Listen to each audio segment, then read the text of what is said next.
Jaya tawau Prabu Suyudana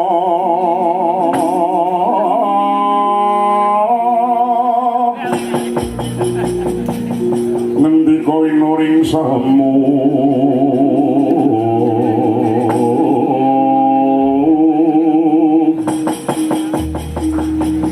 kampending jangke hulun panamung amun disabdon sing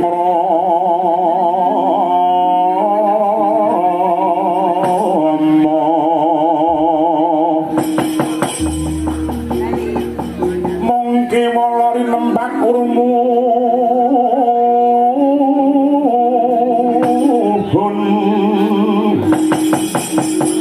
kadang saka Kurawa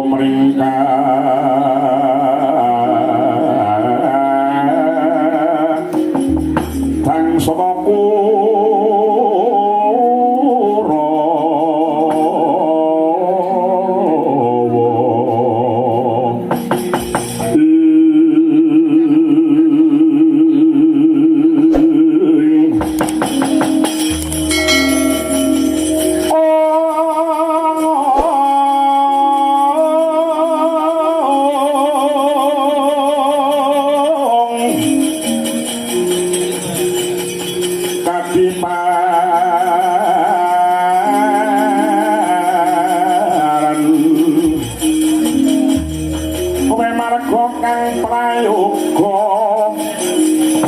pinangya jiwanggana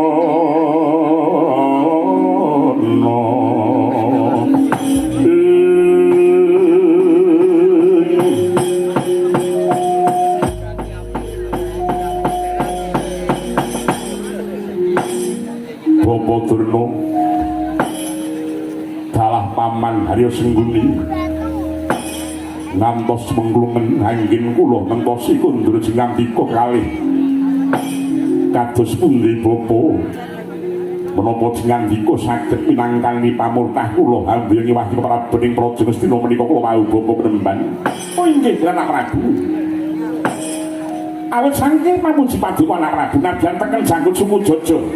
Pun Bapa ing suku lima menika pansah ambudidaya murid kasembadaning pengajap paduka anak Prabu Duryudana. Menari mengapun jingandika Bapa Durna saged mboyongi dhateng wahyu Prabu menika kula mau. Saged nggih dalah matur nuwun Bapa.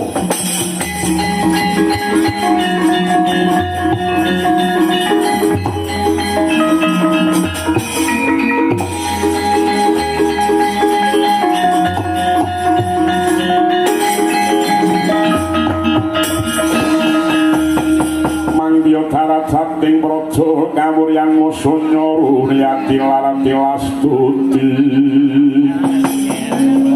sujana sarajaning galu kalulun kala beda.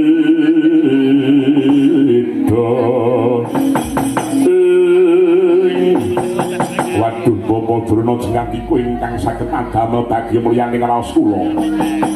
Namung nggih sak-saktipun nggih saka bungahing ati kula badhe asung gandaran jingandika Bapa Durna ngendikan ki mawon pengin rabi kalian putri pundi kula sing saguh ngrabekake Kakang Rubaya aja lali aku nyusulna ben entuk gandaran. Sinuwun nuwun sewu anggen kula saged antuk karya menika mau saking panjenenganipun Adipati Sengguni. Paman Sengguni saka gedhe-gedhe labuhane Paman Sengguni Duryudana uga badhe paring ganjaran. Waduh matur nuwun nggih. Gek ganjaran menapa menika nggih. Bintang yen Paman Sengunipun seda kuburan sampeyan ajeng kula bangun sing apik.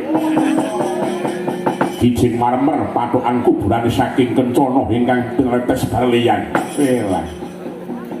Nampa ganjaran nek ngenteni bongkong.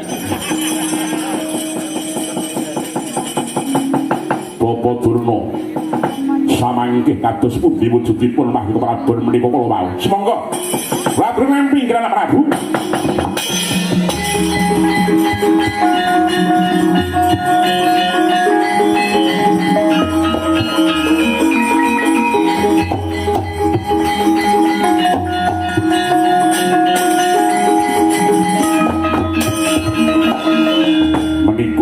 wujudipun kados kendhaga ingkang dumados saking kencana bapa inggih Kang Prabu.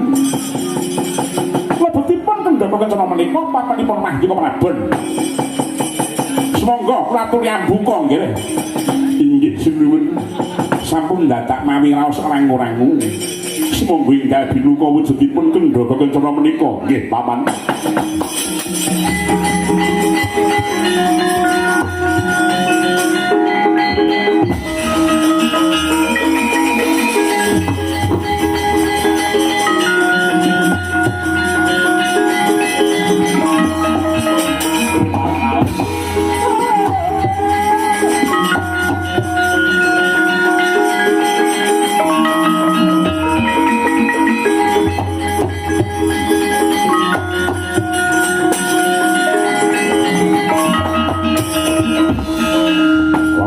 Wisanggeni ya aku Bambang Wisanggeni. Wong Prabu aja kaget yen aku sing jedul ning kene. Lah wong Kurawa ki mau tansah tumindak nista. Kok ngarep-arep tumurun ning Mahyu bakal pangeh lakoni. Lan sing Prabu Duryudana kudune ngilo. Kowe iki mau kudune noleh marang gitokmu dhewe. Kowe nggayuh Mahyu Prabon iki mau apa wis bener, sedenge keprabon kang mbok sandang bae bareng kuwi mau barang silian. Aja etok-etok lali kowe. Praja Ngastina ki mau sawutuhe sejatine wewenange pepundhenku Pandhawa. Kowe ngaku apa ora? Wah wong edan.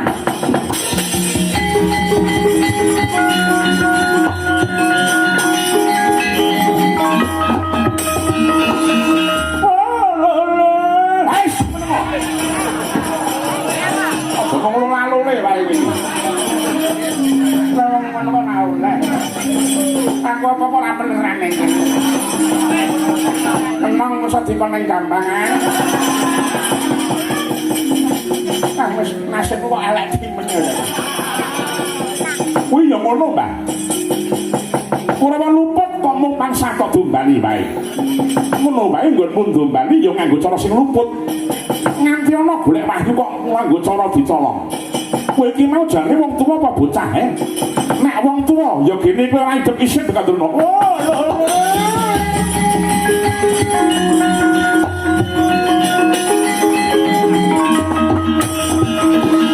kebacut kowe dari Wisanggeni. Apane sing kebacut, Kebacut nggonmu ngenake marang aku.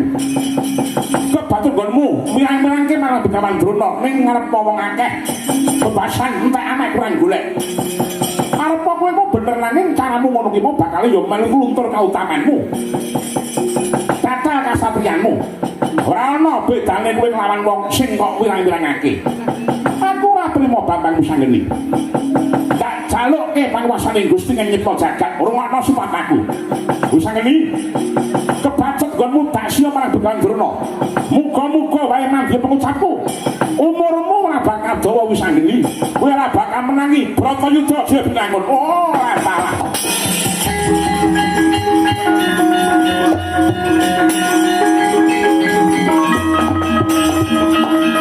Ya Mbah Drona. Tak tampa supatanmu. Nanging ling-lingen. Aku ya bakal nyepatani marang kowe, Mbah. Besok sajroning Bratayuda Begawan Drona bakal gugur. Matimu mati ngadeg.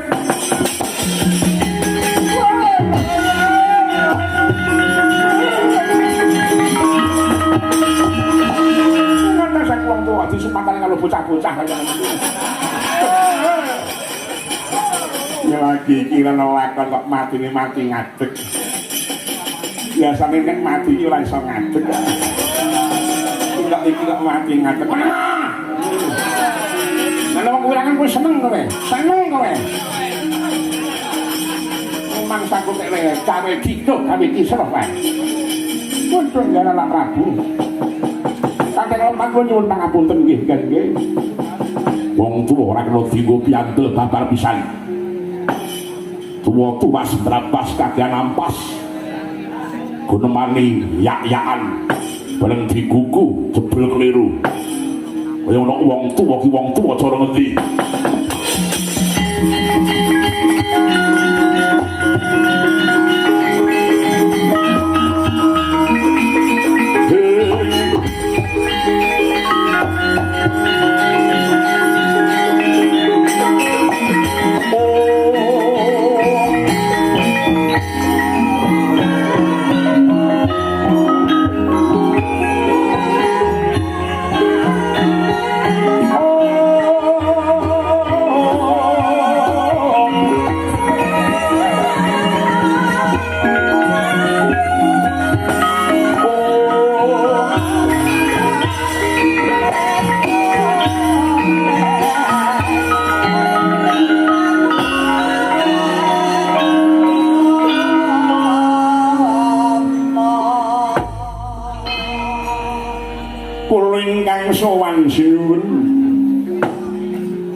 dawaning Jawata muga lebih ning pamangtowang sinuwun sing gedhe pangangsamamu dene aku temeka ning Stinggil Ngastina kene tanpa kok timbali ana pawongan rasuk busana kapanditan sira ki mau sapa penemban pepungke wae Prabu Duryudana aku pendhita saka Ngawu Langit Begawan Trilocana Begawan Trilocana kuwi pendhita kang ampuh pendhita pinunjul buktine kowe bisa ngerteni yen to jejulukku kuwi Prabu Duryudana ora piye to kuwi ora mergo aku sekti takon cah langon bae kabeh wis ngerti jeneng Ratu Ngastina yen ngono kowe dadi pendhita sekti Mandraguna lho aku ki pendhita sekti tur nganggo banget buktine apa jenengku Begawan Trilocana mriki mau Trilocana ki mau tegese mripat awit mripatku kuwi mau ana telu sing loro mapan ing panggonan sing sak mestine sing siji ana ngendi tak deleke ning jero ati kabiasane kanggo apa mripatku sing katelu ki mau gunane kanggo nyawang utawa maca ya kuwi maca babine menungsa kowe bisa maca apa kang ana jroning atiku isa yen ngono sawangen lan wacanen apa sing lagi gumonthok lan ana ing teleng atiku dina iki Prabu Duryudana rumangsa gempung penggalihe karena ora kelakon gayuh tumurun ning Wahyu Prabon ya mengkono apa ora jagat Dewa Bathara bener kandhamu bener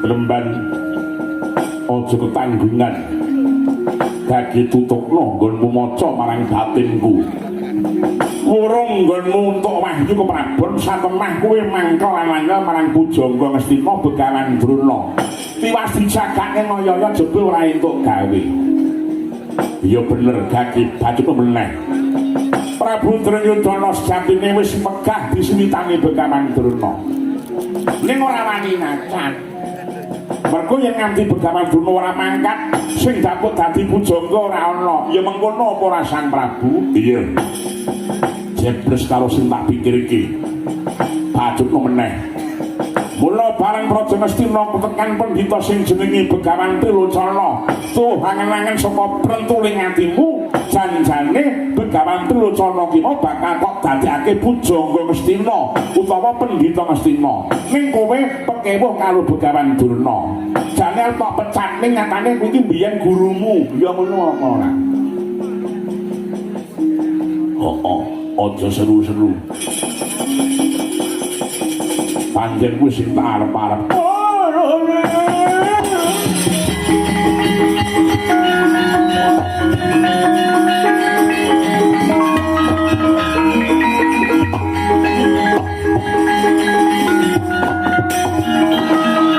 banget penting menurut begitu sakit nang kene iki aja sia-sia wong pirang-pirang aji gotong jan yakin Begawan Durna langsung tak dipecat kok lak ya mecati dhewe sinuwun paduka sampun ngantos anantos talining paseduluran kula petah menapa kula njeger wonten mriki kula nyuwun pamit karo menika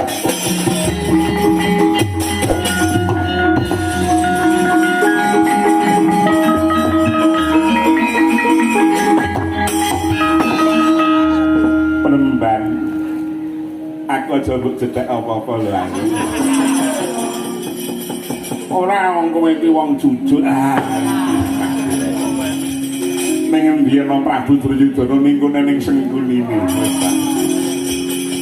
penemban Trilocana arep ning Praja Ngastina samangke sampun boten gadah pujangga keparenga jenandika ingkang minangka pujanging Praja Ngastina menika kala wau ora ngomongake babagan dadi pujangga Ngastina malaku uga saguh boyonge Wahyu Prabon ki mau wahyuning jagat ingkang bakal tinampa dening para putra-putra Kurawa utamane Prabu Duryudana waduh matur sembah nuwun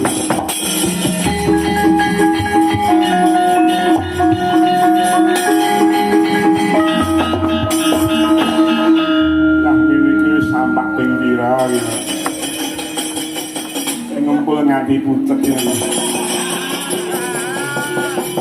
Ngaturaken denging nuwun Bapa Penemban dene jengandika sampun sagah minangka pujangga Ngastina so sagah budidaya mrih Praja Ngastina kecondhokaning wahyu samangke benjang menapa tindak jengandika Bapa Penemban ora dadak kesuwen sesuk ngenteni apa dene iki kopen Bapa bakal nganti para siswa saka ngawamu langit tumuju marang alas kendha wahana saperlu mboyongi marang wahyu keprabon iki mau sembah kuring kang diraken jenal wabdu kubuk yantro kaliya Bapa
tumuli dawuhna marang para kadang-kadang Kurawa lan Pramadya Bala Ngastina supaya memanuki lakune Penemban Begawang Trilocana iki mau.